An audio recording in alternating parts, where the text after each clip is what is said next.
Hari ni saya nak sapa berita Kola Kering Plus, before kita tahu, before kita faham. Kola Kering Plus, hak baru, hak nak daftar nama dalam bulan ni tu ada akak.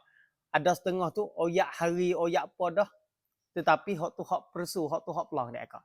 Iaitu di segi masa sekarang kerajaan tak ada istihab gopo, di segi hari, masa, lepas tu tepat. Iaitu tepat berapa masa sekarang tu kerajaan tak ada istihab apa lagi. Ada setengah dok tanya dalam page saya ke ada dalam page oyak tepat dan hari tu masa sekarang di segi kerajaan tak ada tu istihab apa lagi lah di segi buku ni. Setengah bulan atau akhir bulan dok dalam bulan ni. Nanti daftar nama, nanti long tabian. Hak benar dok gitu. Patutnya duit sibuk kok sebulan, 4 bulan, 4,000. Tu sibuk kena guna habis dalam masa sebulan. Sibuk kena guna habis dalam masa sebulan. Tak leh saksom, iaitu tak leh pakai dalam bulan depan.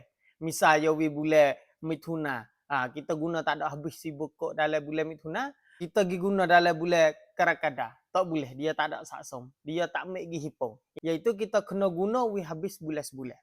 Sebulan Mithuna sibuk kok, Karakada Singha sibuk kok hingga sampai 4 bulan dah kak. Tu dia tak boleh hipong atau saksom tak boleh. Faham belaka.